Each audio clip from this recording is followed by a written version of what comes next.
Mr. Mipano pa Malawi wathu.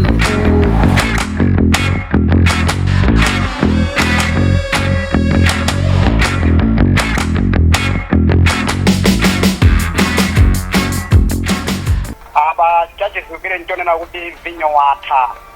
Vinyo watha Angalande? Vinyo watha ndithu ndikutsimikiza ine. Mwamuona bwanji kuti watha? Kuchitako. Angalande? Mwamuona bwanji kuti vinyo watha Angalande?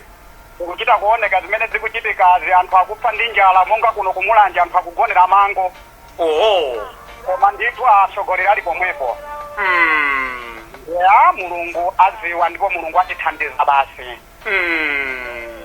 Ine ndatsimikiza kuti vinyo watha 2025 zizaoneka zokha basi. Limene Mungwe limene limamenyera ufulu wa anthu mdziko muno la Malawi Human Rights Commission lona za maufulu lati zinthu zambiri mdziko muno zikulakwika ndipo ati boma la Chakwera likonze zinthu zimene zikulakwikazi pomafika Juni ngati ndisakulakwa yes pomafika Juni chaka chamawa wasainira kalata imeneyi ndi Mai Chikondi Chijozi amene ndi wapampando wa nyuwani wa bungwe limeneli la Malawi Human Rights Commission. Akamba zambiri mmenemo akuti zinthu sizikuyenda ndipo aMalawi akupumira mphamthi. Akamba zambiri ndikutuloka apa ndikufuna ndione bwinobwino chikalatacho chimene atumiza koma funso limene tikukufunsani lakuti kodi mugwirizana nawo aMalawi Human Rights Commission iwa kapenayi. Chikalata chawo akuti statement on the social economic issues in Malawi ndiye mmenemo akamba za food insecurity kuti boma liwonetse leadership pa nkhani ya kusowa kwa chakudya ndipo deteriorating livelihood in the country. The commission has noted with concern the severe rise in cost of living in the country that is directly linked to the high inflation. Akuti zinthu zadula kwambiri mdziko muno anthu akanika kupuma. Akambaponso za the hunger situation in Malawi. The commission is deeply concerned with the persistent hunger situation in Malawi with 3 million people representing 15% of Malawi's population experiencing high acute food shortages. So nkhani ya njala, nkhani ya kuti zinthu zadula, upita lero ukapeza mtengo wina, mawa upeza mtengo wina. The sad part ndionena kuti zikakwera chonchi zinthu zisizimatsikanso ayi. So ndipo they have said kuti some of their recommendations. One, boma la Malawi lichite address high inflation rates in the country to mitigate the high living cost among citizens. Akamba zinthu zambiri mbiri mmenemo koma inu tikukufunsani kuti kodi mugwirizana nawo aMalawi Human Rights Commission. Timbireni telefoni. Mwasirapaja banda. Ndaswera kaya inu. Ndaswera ine chope jana banda nzanu kuno kusebeni basu kuzomba. Kuli bwanji kuzomba madzulo ano? Kunoto kuzomba kuli bwino kaya kuplanta yako. Ayi kunonso mmene mumveramu tili bwino kwambiri. Ndasokoza kaya nanja ikwali bwino. Nanja ikwali bwino nali nawo limodzi pa weekend ipa. Mukatiperekera ntendere mukati. Ayi nunso mutiperekera ntendere kwa amayi unyumbako. Kumene so Afrika ndi sabani. Mugwirizana nawo bwanji Malawi Human Rights Commission. Amene otuwa kunena zona zokha. Pano pa Malawi tatopa ndi kudandwa fatungu yang'ana. Forti dandaule palibe tikutintha. Iwangu endera mwambi ujoni ola panga pata kudontha. Angu endera mwambi waja? Ola panga pata kudontha. Ola panga pasa kudontha? Iya, nzabaka kona kudontha iwe nukuna kwa bwino. Olwaziko wakutase tafendeza kumatia hiyo na kongo. awawa boma wakwendera zoti anthu azionawoka ngati kuchitikasitu sana oti amabungwewo akudzudzula kuti imidya kwasize kuteka. Tsopano chosangalatsa kapena chodabwitsa nchakuti bungwe limeneli ndi la boma ndithu. Inde. Limayendetsedwa ndi kuboma kumweko akunena kuti koma sizikuyenda. Tsopano mmadziwa Mr. Banda kuti nyumba umatha kukhala ndi ana atape. Mozi ndi kukhala kuti wakugalukira kudzudzula pa zimene ukuchita kuti sizikuyenda. Kutengolo kubomapo alipo ena ndicho akudziwa choona ati kuti sizikuyenda masanga pele poera kunena. Alipo akudziwa kuti sizikuyenda? Ndipo kwambiri so ndipo kwambiri. Oho. Kumapeza yo ndi ntchito angoti zikhale mwemo netu mkulu wangatu. Foni yanu ndi kumene muli mdzulo buno? Ineyo tundi Gilbert Batista. Gilbert muli kuti? Ineyo apa pa Mwanza. Tiyankhuleni ku Mwanza. Paja mmati ajayiko. Ajayiko. Ifeyo ndi njayiko. Ajayiko. Kungonena kuti muli bwanji njayiko ndiye kuti mwatitha pamenepo. Ndakulemekeza. Mwatilemekeza mukatero. Zingo mukobira ajayiko. Tiyankhuleni. Ineyo ndine Gilbert Batista. Ine ndine truck driver. Truck driver? Kuyenda kumalo ku Malawi, kumapita ku Mozambique. Yeah. Koma ukabwera kwathu kuno. Akoma zifudezi nakweradi. Eti? Awo human rights yo. Kutangulapisa kweni. Komabe pambali ina ukaonaso. Ukapanga compare mitengo ya zinthu. Imabalalika pamenepa pa mitengo ya zinthu. Ikona kati kunokuza bwera. Ukaonaso ngati ndimayelekezera soko wa maji. Kunoku akuti 8,002 kg. Kujabu imagwira 420 medigani. Ndisiti kudziwa masamu anga amaenda bwanji. Udaitikisa pa masamu wapeza kuti kujagwa kudula chipandire 10,000 emere. 11,000. Ndipo zinthu zina tukanga tikulokubi pang'ono kumabena ngasikore mtumbatu mulibe kanthu. Koma katundu wina kumaiko kwanza tutongowera otita siye ineyo ngati truck driver kugula katundu ku Mozambique. Paugaitenga ndasamu kuipanga masamu kupeza kuti kujako zikutula bwana ndingokula konkulo komalazo. Dede awo human rights yo akulapisa pa amayimirira dziko. Akulapisa amenewo akupoza. Kambe kuti mwina masamu tikamapanga kwa kuti munthu wa ku Malawi impression iyo mwina kapena.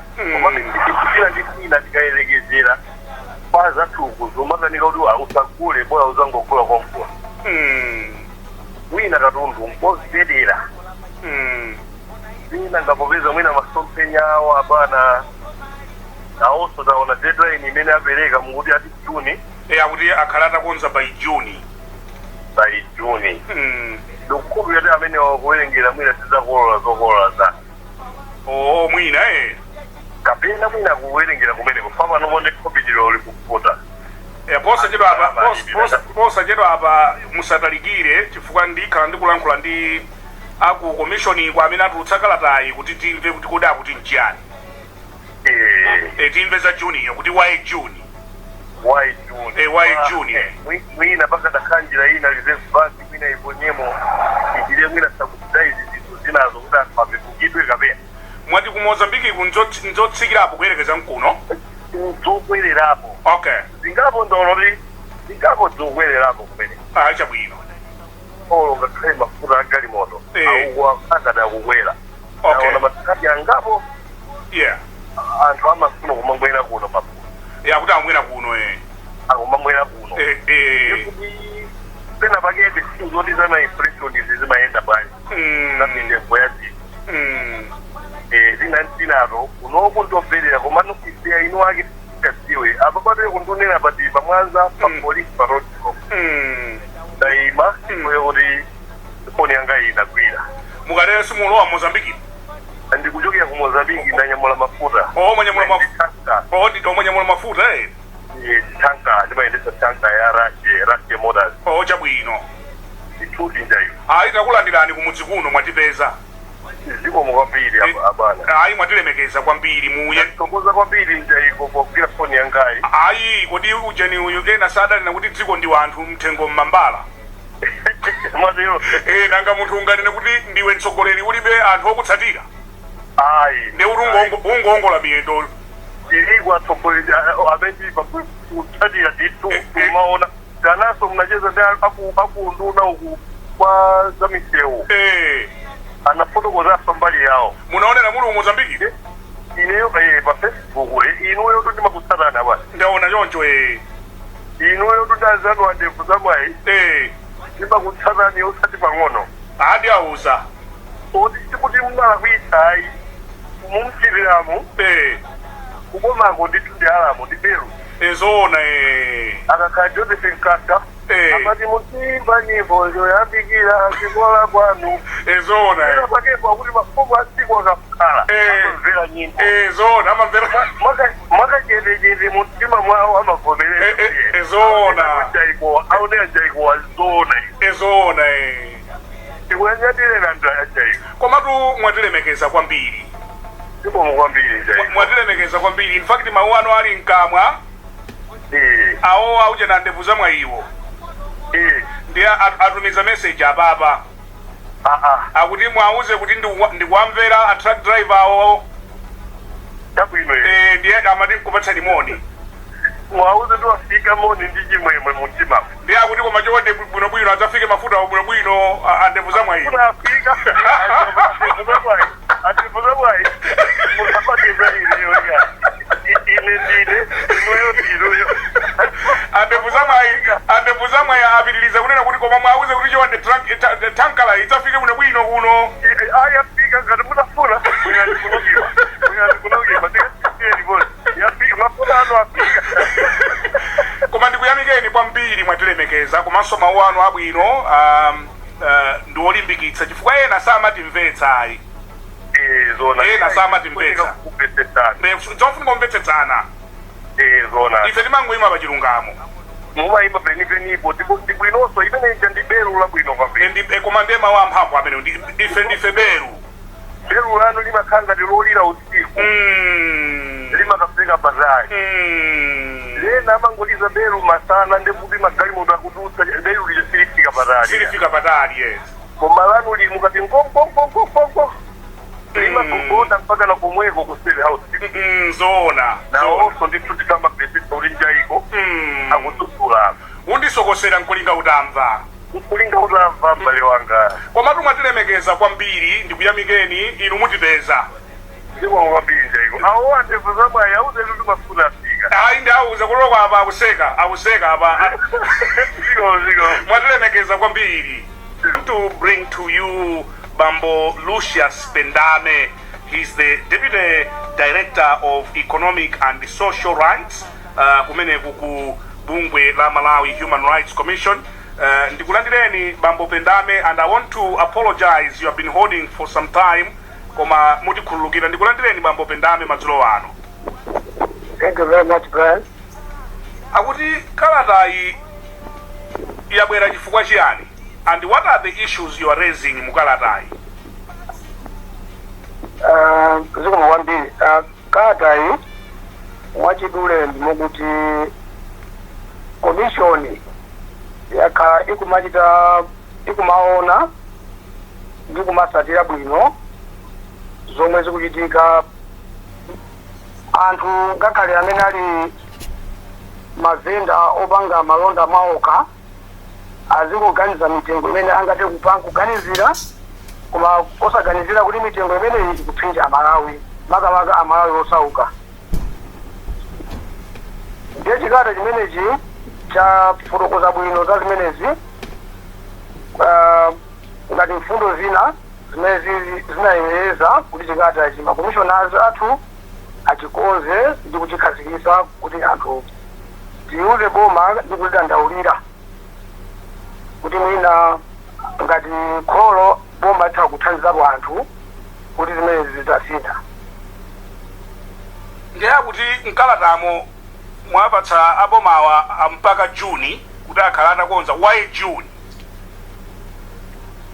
Mukalata mutali muonesese bwinobwino makommissioners atulutsa ndondomeko zingapo ngati muchizunguzi chamati recommendations. Yes. Recommendation iliyonse yaperekedwa ndi timeline, koma sitanthauza kuti timeline iyo ndi ngati kumapeto kwakuti afunisisa kuti zonsezo zizakhale zachitika pakutha pa nthawi imeneyi. Chikomano ndikupereka chiyerekezo kuti tiyerekeze kuti ndondomeko imodzi mwa iyo ndiyakuti mwina pakutha pa kota inoyo ineti ino ya kota ya chaka chino cha financial year mwina boma takhala takhoza chinthu mwakuti. Tanthauzo lake ndirakuti tikupempha aboma kuna kuti azaonese kuti pali mastepe amene iwo akutenga akuti mwina ndondomeko imene akommission apanga recommend ikunkana ikuunikiridwa kuonesera kuti mwina posachedwa pasanathe nthawi ikhoza kuti ikwaniritsidwe. Paliso ma recommendations ena amene apereka ngati kufika chaka cha mmawa kuti mwina boma likhale ndi nthawi kuti iso chimodzimodzi akati kuonesa ndondomeko kapena zizindikiro zakuti ayamba kugwirapo ntchito kuti akhoze mavuto amene taunikira muchipata chimenechi. Zimeneso apa kuti nkhani zimene zakambidwa muchipata chimenechi maasa ake timaziwa ndithu kuti singati 1+1 equals 2. Ndi ma recommendations amene amafunikira ndithu chuma chokwanira. Ndiye pachifukwa chimenezo amakommissioners athu amazindikira ndipo akuzindikira kuti ma recommendations amene maboma alikwanirise pafunika chuma komanso pamafunika nthawi yokwanira. Komabe izi siziwalisa makommissioners kupereka timelines ndichonera kuti adindo amene ali okhuzidwa ati kuyambapo kukhoza zimene mwina akommission ayankhula. Koma iyi ya imene recommendation ina mwanena kuti boma la Chakwera likhale litakonza zinthu by June. I was interested muimene kuti why June? Monga tayankhula. Yes. Kunena kuti ma recommendations awa sakhala ngati casting a stone kuti pamene yangogwa ndi pamenepo. Poyankhulira ngati kunena kuna kuti ma recommendations okhuzana ndi nkhani izizi timazindikira kuti chifukwa chokuti amafunikira chuma boma limangopatsidwa muyerekezo kuti pa nthawi tikamafika nyengo yakuti mwina pataoneka mastepe akuti boma likuchitapo kuti zimene zalembera mchikata mwina zayamba kukhazikitsidwa kapena kukwaniritsidwa. Palibe chifukwa chilichonse chopitirira pakuyembekezera kukhala ndi chiyembekezo kuti aboma ati kuyamba kukhozapo zimene zaunikiridwa mchipatachi posati monga mmene akommission amagwirira ntchito yawo yoti akapanga kafukufuku ayenera apange ma recommendations kwa adindo amene ali oyenderera pa nkhani imene ikufunsidwayo. Mungandi very quickly mungandiwerengere my recommendations you mungawerengera aMalawi especially 6.0 kumapita kumusiko. I wanted them in your voice. Munguti bwanji? Unfortunately, I'm talking to you. I don't have the document at hand. Chabwino. So if you had that's fine. I wanted to ndimalize ndi inu pofunsa kuti zimene mwanenazi food security in the country mwagamba zinthu zambiri kodi deteriorating livelihood in the country mwagambaso za hunger situation kodi mavuto amenewa amene mukuachita raise inuyo aMalawi Human Rights Commission mukaona ndi mavuto a economy, ndi mavuto oti kapena mwina the citizens sakuchita zimene amayenera kuchita? Is it the vuto lathu ndi la utsogoleri, kuti tilibe utsogoleri wabwino? What is our atakufunsani kuti kodi vuto lathu kwenikweni ndi chiyani? Is it economic? Is it social? Is it leadership? Mungayankhe bwanji amfumu? zikomo kwambiri chifukwa cha funso labwino limeneli. Mavuto amene tikumana nawo pano ifeyo kapena ma commissioners awunikira kuna kuti nkhani ya chuma, chifukwa mudati muone zambiri zimene tikukamba mmenemo zikugonera pa chuma, kuti ndalama zobweresera mafuta mu Malawi tinazo zokwanira, kuti nkhani ya inflation si nkhani ya chuma imeneyi, nanga nkhani ya kuti chimanga kapena chakudya chimene tikuti table food ya Malawi izipezeka m'madimaki pamene siku kawiri zikapita m'madimaki mwati ino achimwene ayi ndaswera Felix Ngalande kuno kumulanje. Angalande takulandirani kumulanje, tiyankhuleni. Apa chachizukire nchonena kuti vinyo watha. Vinyo watha Angalande? Vinyo watha ndithu ndikutsimikiza ine. Mwamuona bwanji kuti watha? Nditako Angalande. Mwamuona bwanji kuti vinyo watha Angalande? ukuchita kuoneka zimene zikuchitikazi, anthu akupha ndi njala monga kuno kumulanje, anthu akugonera mango. Koma ndithu atsogoleri ali pomwepo. Ya Mulungu adziwa ndipo Mulungu atithandiza basi. Ine ndatsimikiza kuti vinyo watha 2025 zizaoneka zokha basi. Angalande. Eya. Ndikuyamikeni kwambiri chifukwa choti mudatiimbira madzulo ano. Zikomo kwambiri inunso mukhalire madzulo abwino mumatimvesa kukoma inu. Tathokoza mwatilimbikitsanso mene mwatilomo mwatilimbikitsa kwambiri.